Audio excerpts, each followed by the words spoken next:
Today, we are going to look at 5.5, the point slope formula. And we're going to look at some of the homework problems that you have with 5.5. But first of all, before we do that, I want to go through just a couple of basics about point slope formula, and then we'll do some practice problems.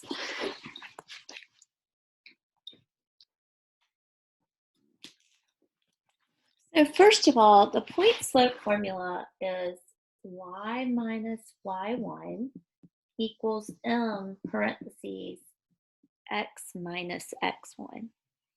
And so what you want to do, if you're given a point, let's say you're given the point -3, 5 and a slope of 3/4, you're just going to plug in the points to x1 and y1. So y minus y1, which would be 5, equals m, which is 3/4, x minus -3.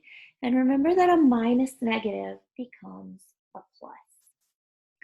So on your homework from 5.5, instead of having the point and the slope given to you, they've given you 2 points. So I just want to do a couple of these. Let's say we're going to start with number 16, which is -6,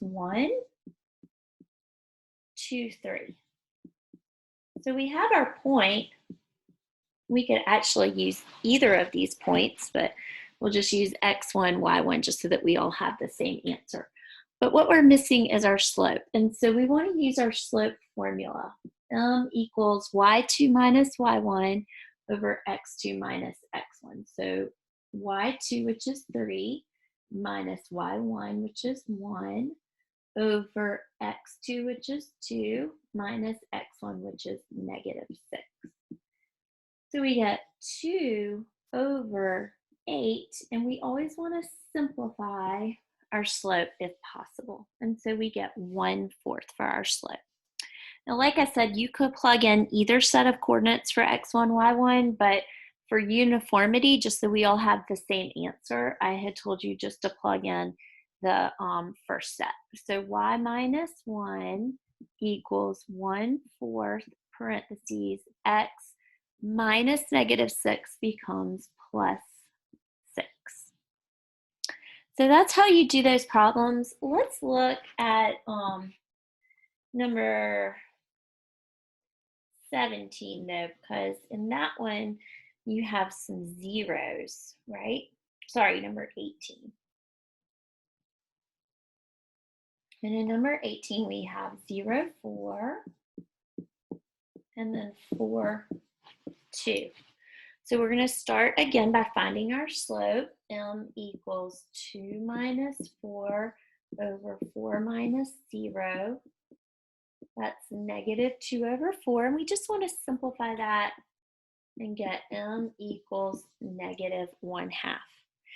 Now, if you're going to plug in the first coordinates for x1, y1, you're going to say y minus 4 equals 1/2. And then we would normally have parentheses and then x minus x1. But when you do that, you get x minus 0. So you can actually write that without the parentheses. So you can either write parentheses x minus 0 or no parentheses and just an x, since you're not really subtracting anything from x. So it can look like that. Let's look at one more and then we'll stop. So let's say that you have one like number 19, for example, with the coordinates 0, 0, and then 4, 2. So your m is 2 minus 0 over 4 minus 0, 2 over 4, which simplifies to 1/2. Now, when you go to write this, it's y minus 0, which is really just y, right, equals 1/2 And then similarly to the other one, x minus 0. And since it's just subtracting 0, you can actually just write that as x. Okay, I hope that explains everything well.